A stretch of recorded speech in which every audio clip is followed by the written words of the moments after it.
Indian economy on the eve of independence. इसके first part को हम लोग ने देख लिया। सेकंड पार्ट को शुरू करने से पहले बच्चों, मैं आप लोगों से एक बात कहना चाहती हूँ। मैं बहुत अपसेट हूँ। मैं अपसेट इसलिए हूँ, मैं आप लोग के लिए थ्रू आउट नाइट मेहनत करके क्लास बनाती हूँ और आप लोग आके क्लास भी देखते हो। अरे तो उसको सब्सक्राइब करो, उसको लाइक करो, शेयर करो, अपने दोस्तों में बताओ। हाँ, और मेरे चैनल पे नोट्स के लिए तो इतने सारे स्टूडेंट्स हैं, बट इस पे लाइक तो कोई नहीं है। हाँ, और सब्सक्रिप्शन भी ज्यादा नहीं आ रहा है। तो भाई अगर नोट्स ले रहे हो तो भाई यहाँ चैनल पे पढ़ भी रहे हो तो उसको लाइक से सब्सक्राइब भी तो करो। Is that clear? Okay, now let's start the second part of the chapter. Second part of chapter क्या में स्टार्ट हम लोग करते हैं फॉरेन ट्रेड की क्या परिस्थिति रही, क्या कंडीशन रहा, क्या हुआ कि फॉरेन ट्रेड का क्या रहा, exporter of primary product and importer of finished goods.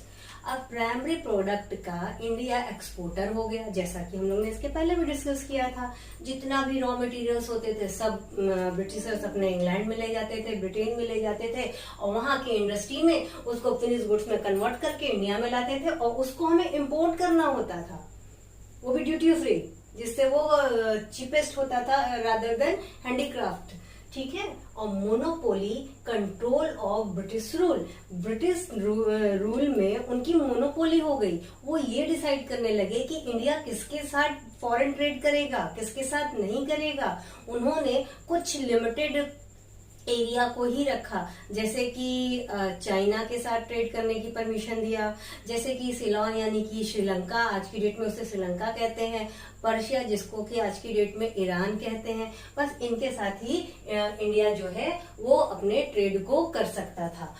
अब देखो यहाँ पे एक एमसीक्यू पे तुम्हारा क्वेश्चन बहुत इंपॉर्टेंट बन सकता है और आ भी सकता है। देखो इस चैप्टर में डेट का बहुत बड़ा गेम है, डेट से बहुत क्वेश्चन आएंगे, इसलिए इंपॉर्टेंट डेट्स को कैप्चर कर लो अपने माइंड में। जिसमें से कि एक इंपॉर्टेंट डेट है कि स्वेज कैनाल का इंट्रोडक्शन कब हुआ था, 1869 में, से कि ब्रिटिशर्स को रॉ मटेरियल ब्रिटेन ले जाना बहुत ही आसान और सस्ता होने लगा था। Drain of Indian wealth during British rule. हर एक रॉ मटेरियल तो ले गए उठा के, सब कुछ तो ले गए, ग्राउंड नट्स, ग्रेन में वीट है, राइस है, ऑयल के लिए मस्टर्ड, सारी चीजें उठा ले जाते थे। सबको वहां पे फिर फिनिश गुड्स में कन्वर्ट करके इंडिया में लाके उसको फिर उसका मार्केट में सेल करते थे। अब बात करते हैं डेमोग्राफिक कंडीशन। ब्रिटिश रूल के टाइम में डेमोग्राफिक कंडीशन क्या थी? पहला ऑफिशियल जो सेंसस हुआ 1881 में हुआ। ये एमसीक्यू का क्वेश्चन बन सकता है। ठीक है, पहला सेंसस ऑफिशियल कब हुआ इंडिया का? 1881 में हुआ। और ईयर ऑफ ग्रेट डिवाइड किसे कहते हैं? 1921 है ना। फर्स्ट फेज 1921 के पहले और सेकंड फेज 1921 के बाद। इसको हम लोग को पढ़ना हम लोग को इसलिए नेसेसरी नहीं क्योंकि ये जियोग्राफी की चीज है। हाँ, हम लोग इकोनॉमिक्स में है। ठीक, बस इतना याद रखना, ईयर ऑफ ग्रेट डिवाइड क्या होता है? 1921। ओके, ड्यूरिंग ब्रिटिश रूल क्या हुआ कि जो डेमोग्राफिक कंडीशन था वो किस तरीके से अफेक्टेड हो रहा था, क्या क्या हुआ उसके ऊपर आया effect? High birth rate and high death rate. अब ये हाई बर्थ रेट और हाई डेथ रेट कैसे कैलकुलेट किया जाता है? पर 1000 पे कितनी बर्थ हो रही है, कितनी डेथ हो रही है। तो ऑलमोस्ट जो उसके कैलकुलेशन था 48 और 40 रिस्पेक्टिवली तुम लोग ले सकते हो। Birth rate, high birth rate के लिए 48 और हाई डेथ रेट के लिए 40। ठीक, then the extremely literacy level. Overall literacy level की बात किया जाए इंडिया की तो वो 16% थी और फीमेल के परसेंटेज में आके बात किया जाए तो 7% थी। पुअर हेल्थ फैसिलिटी, उस वक्त इतनी बुरी कंडीशन हो गई थी इंडिया की कि एक तो कोई हेल्थ फैसिलिटी नहीं थी और दूसरा वाटर और एयर से स्प्रेड होने वाली बहुत सारी जो है डिजीज होने लगी थी। High infant mortality rate. High infant mortality rate क्या होता है कि पर 1000 पे कितने ऐसे बेबीज हैं जो 0 to less than 1 ईयर के हैं। हाँ, जो कि मोटिलिटी रेट में आते हैं, हाँ, उनका क्या है कि 218 पर 1000 पे, और 2011 में इन कंट्रास्ट ब्रिटिश पीरियड देखा जाए तो 44 था पर 1000 पे, और अगर हम रिसेंट की बात करें तो इस वक्त 16 हो गया है पर 1000 पे। लो लाइफ एक्सपेक्टेंसी, उस वक्त की जो लाइफ एक्सपेक्टेंसी थी 44 थी या बिलो 44 थी, और आज का अगर प्रेजेंट कॉन्टेक्स्ट में देखें तो 65, 68, 70 इस तरीके से होता है। ओवरऑल एवरेज अगर हम लोग देखें तो उसको हम लोग 68 कह सकते हैं।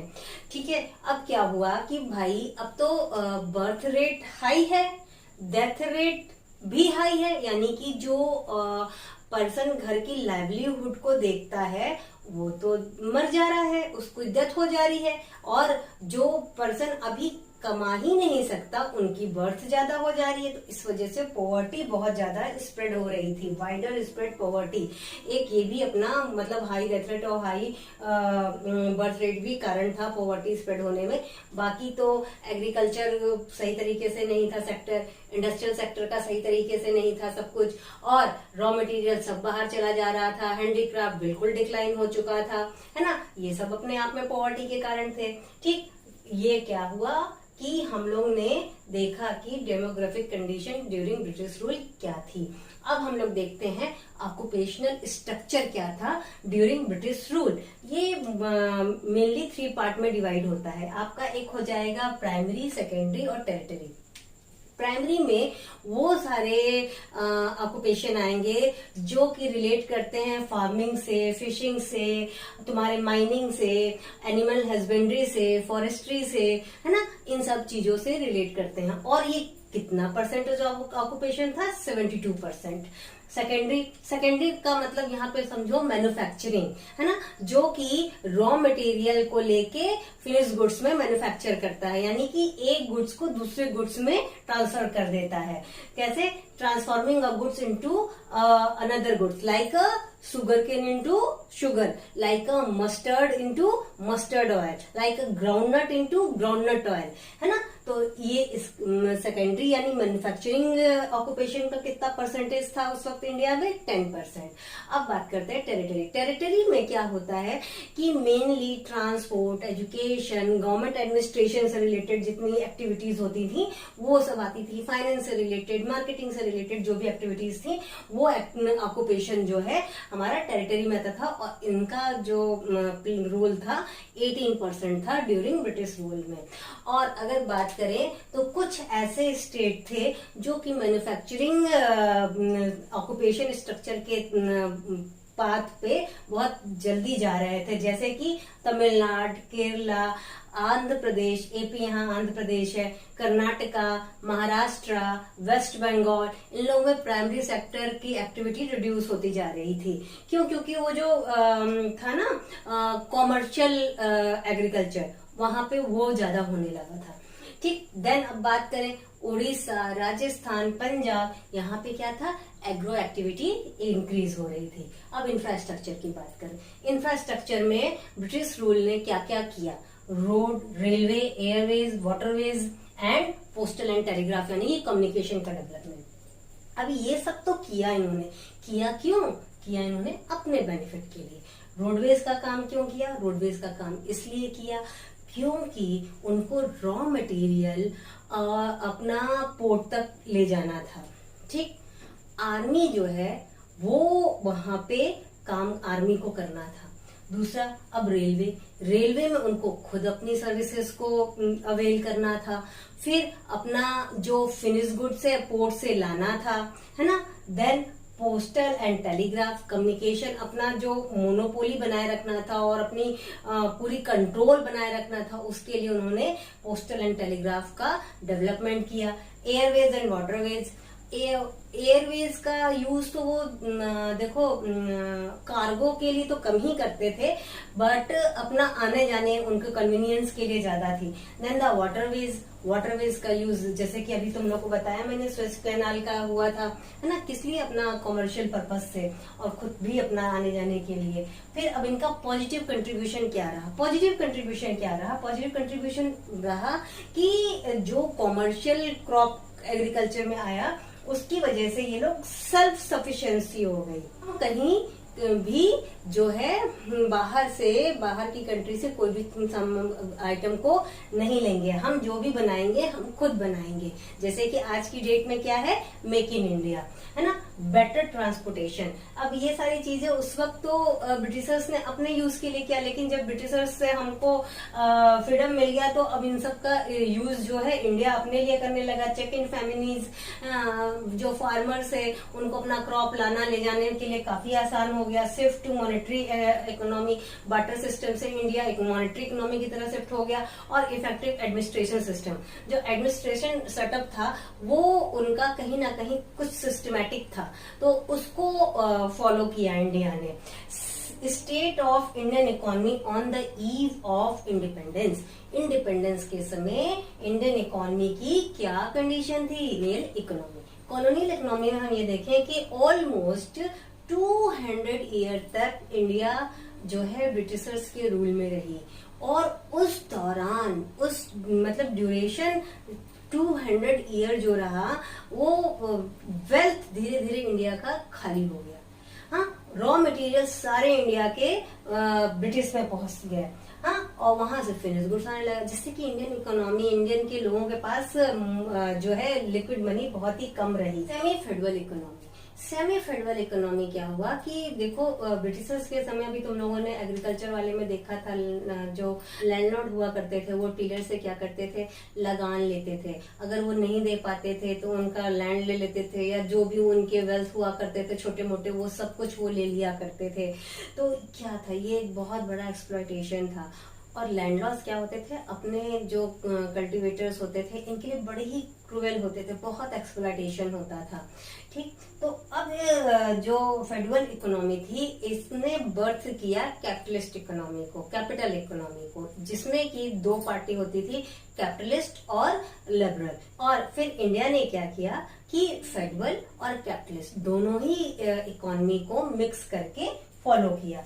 स्टेगनेटेड इकोनॉमी, स्टेगनेटेड इकोनॉमी को इस तरीके समझो कि कंट्री की growth of aggregate real output during first half of 20th century was less than 2%, है ना।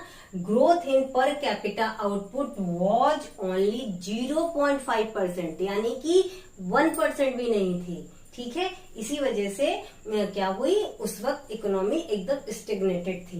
देन द बैकवर्ड इकोनॉमी, हाँ जी बैकवर्ड इकोनॉमी थी। कैसे थी? एग्रीकल्चर सेक्टर पे कोई काम नहीं था, उसमें फार्मर बहुत ज्यादा एक्सप्लॉइट हो रहे थे।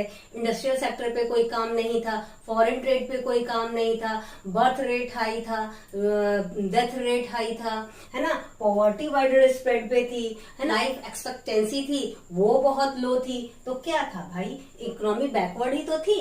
Then depleted economy, depleted economy को बहुत जगह तुम लोग डेप्रिसिएटेड इकोनॉमी के नाम से भी देखोगे। क्या हुआ, सेकंड वर्ल्ड वॉर के समय बहुत सारे जो एसेट थे, वेल्थ थे, वो डिक्रीज हो गए। अब जो ब्रिटिशर्स थे उन्होंने कभी भी उसको ठीक करने की या उसको सही तरीके से न्यू टेक्नोलॉजी को इम्प्लीमेंट करने की या उसको रिप्लेस करने की कहीं भी कोई नीड नहीं समझी। Then the exploited economy, yes, divide and rule, इसी का जो रिजल्ट था वो इंडिपेंडेंस जब हुई इंडिया की, तो उस वक्त क्या हुआ, इंडिया और पाकिस्तान दो कंट्री हो गए। ठीक, और उसका ये नुकसान हुआ कि बहुत जितनी भी कॉटन और जूट से रिलेटेड मिल्स थी वो सब पाकिस्तान में चली गई। और दूसरे प्रॉब्लम क्या हो गया कि जो पाकिस्तान के रिफ्यूजी थे वो सब इंडिया में आ गए। और अब इंडिया की स्थिति तो ऐसे ही कंडीशन नहीं अच्छी थी, अब इतना सारा बर्डन और हो गया। तो बच्चों ठीक है, आज का चैप्टर यहीं फिनिश होता है।